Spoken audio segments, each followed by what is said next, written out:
Punjab text book 2011 का ये question है जिसमें कि हमें जो है वो नंबर्स जो कि साइंटिफिक नोटेशन में गिवन होंगे, हमें इन्हें सिंप्लीफाई भी करना होगा और इनका जो आंसर आएगा फिर उसे साइंटिफिक नोटेशन में ही लिखना होगा। यानी यहाँ पर मैं इस तरह से बात बताता हूँ, जैसे फर्ज करें हमारे पास यही नंबर है, ठीक है। अब इसमें अगर हम देखें तो हमारे पास ये 10 जो पावर आ रही है, से ये 10 बेस में जो हमारे पास इसके मल्टीपल आ रहे हैं, ठीक है।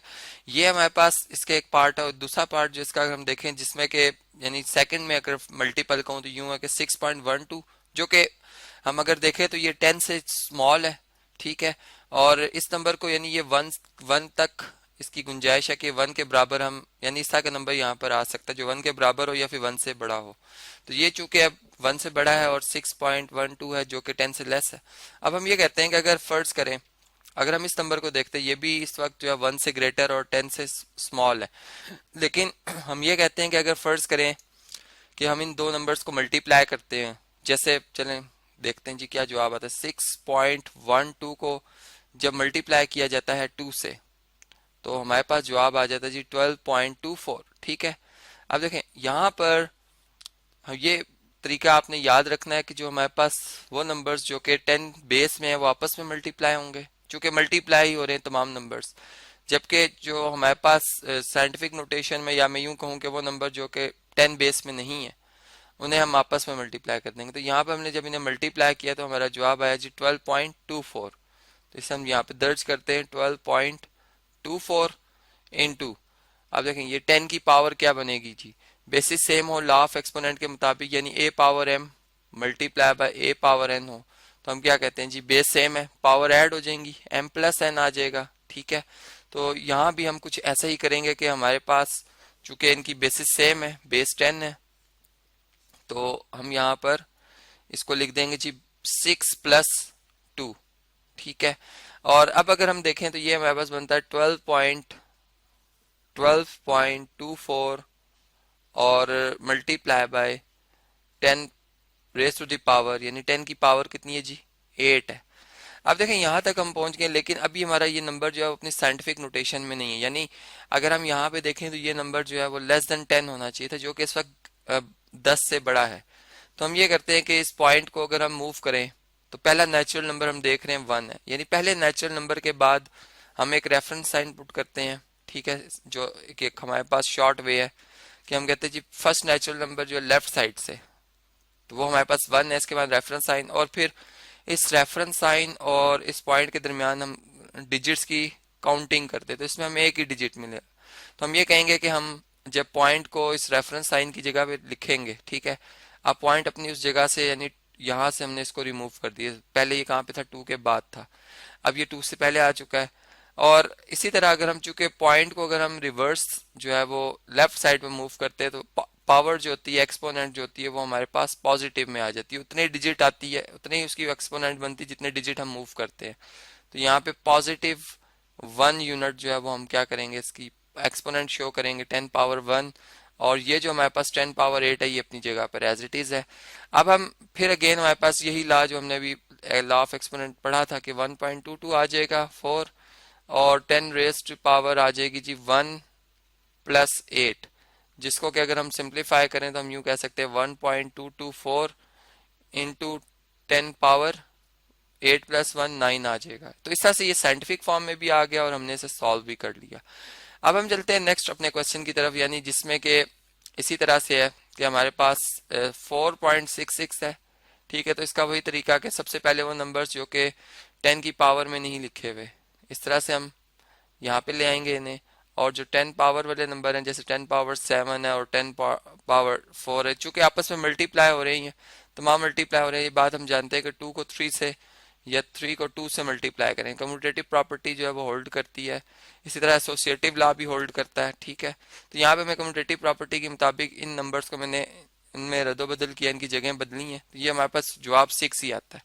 तो इधर भी इसी तरह से है कि जी हमारे पास जब 4.66 को यहाँ पे अगर हम 2 से मल्टीप्लाई करते हैं 4.66 को अगर मल्टीप्लाई कर दिया जाए जी 2 से, तो हमारे पास जवाब आता है जी 9.32।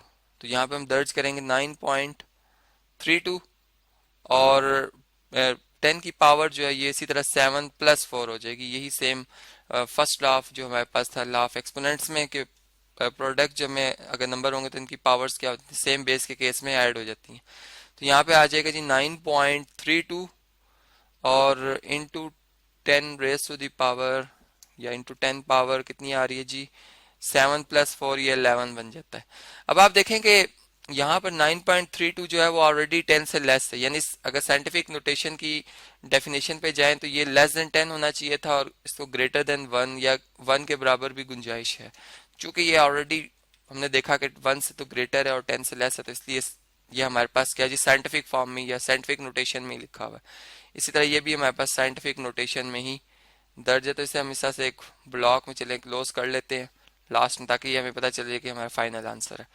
इसी तरह अब अगर हम इस क्वेश्चन को देखते हैं तो यहाँ भी कुछ ऐसे ही है कि 3.14 को जब 2 से मल्टीप्लाई किया जाता है तो ये हमारे पास 6.28 बन जाता है। ठीक है, यानी अगर आप मल्टीप्लाई करें तो ये हमारे पास क्या बनता है जी 6.28 बन जाता है। इंटू 10 पावर कितनी हो जाएगी जी -7 और +6। तो इस तरह से ये हमारे पास अगर हम इनका सम कर लेते हैं तो हमारे पास ये 7, यानी बड़ी वैल्यू के साथ चूंकि साइन माइनस का आ रहा है, इसलिए जब हम ऐड या सब्ट्रैक्ट करते हैं तो बड़ी वैल्यू का जो साइन होता है जी वो लगाते हैं। तो सबसे पहले माइनस का साइन लगा देंगे और अब 7 में से 6 को माइनस कर दें जो कि 1 आ जाता है। तो ये हमारा क्या आ जाएगा जी फाइनल आंसर आ जाएगा। इसको हम इस तरह से एक और ब्रैकेट में क्लोज कर लेते हैं। इसी तरह अगर हम इस क्वेश्चन की तरफ आए तो अभी इसको हमने मल्टीप्लाई करना है, यानी अगर हम इसे साइंटिफिक फॉर्म में ले आए तो ये हमारे लिए जरा कैलकुलेशन आसान हो जाएगी। देखें यहाँ पर पॉइंट इस वक्त जो है वो लास्ट जीरो के बाद है इस जगह पर, और अगर मैं रेफरेंस साइन पहले नेचुरल नंबर के लिए पुट करूं तो वो 6 के बाद आएगा। अब इनके दरमियान कितने डिजिट हैं जी 3 डिजिट्स हैं। ठीक है, और अब हम क्या करते हैं कि हम इसको लिख सकते हैं जी 6.4। ठीक है, बाकी चूंकि 4 के बाद जीरो आ रहे हैं, जीरोस को हम इग्नोर कर देंगे। ठीक है, और 10 की पावर क्या हो जाएगी 1 2 3 3 हो जाएगी, पॉजिटिव 3 हो जाएगी चूंकि हमने मूव जो किया है वो लेफ्ट साइड पे किया। इसी तरह अब यहाँ भी अगर आप देखें तो ये पॉइंट जो है वो लास्ट जीरो के बाद लिखा हुआ है, और इसमें भी रेफरेंस साइन पहले नेचुरल नंबर के बाद अगर आप पुट करें तो ये हमारे पास 2 डिजिट मूव कर रहा है रिवर्स में। तो यहाँ पे आ जाएगा सिंपल 2 मल्टीप्लाई बाय 10 की पावर कितनी हो जाएगी जी +2 हो जाएगी। अगेन वही केस के एक्सपोनेंट पॉजिटिव होती है जब हम लेफ्ट साइड पे मूव करते हैं। तो अब यहाँ पे 6.4 को अगर आप मल्टीप्लाई करें 2 से तो ये बनता है जी 12.8 और 10 की पावर आ जाएगी 3+2, यानी वही लॉ ऑफ एक्सपोनेंट के मुताबिक कि मैंने यहाँ पर जो है वो 2 और 6.14 इन दोनों का आपस में मल्टीप्लाई किया, जबकि ये जो हमारे पास सेम बेसिस वाले हैं इनकी बेस सेम होने की वजह से मल्टीप्लाई की शेप थी, मल्टीप्लाई हो रहे थे, पावर ऐड हो जाएंगी। तो ये हमारे पास 1 पॉइंट, अगर मैं इसको साइंटिफिक फॉर्म में अगेन पुट करूं तो यहाँ पे रेफरेंस साइन आएगा 1.28 और 10 की पावर क्या हो जाएगी जी एक ही डिजिट हम मूव किया हमने रिवर्स ऑर्डर यानी लेफ्ट साइड की तरफ, और 2+3 हमारे पास 5 आ जाता है। तो यहाँ पर जो हमारे पास जो 10 ऑलरेडी चला आ रहा है इसकी एक्सपोनेंट जो है वो बन जाएगी 5, और फिर अगर हम इसको फाइनल जो है वो जब इधर लिखेंगे तो 1.28 और 10 की पावर जो है वो 1+5 हो जाएगी, जो कि अगर हम 1+5 करें तो ये हमारे पास जो है वो कितना जवाब आ जाता है जी 6 आ जाता है। तो अब मैं इसे क्या लिख दूंगा 6। तो यही हमारा जो है फाइनल आंसर होगा। इस तरह से आपने समझा कि अगर हमारे पास नंबर जो है वो मल्टीप्लाई हो रहे हो तो कैसे हम उनको साइंटिफिक फॉर्म में कन्वर्ट कर सकते हैं, या फिर साइंटिफिक फॉर्म में हो तो कैसे उन्हें मल्टीप्लाई किया जा सकता है।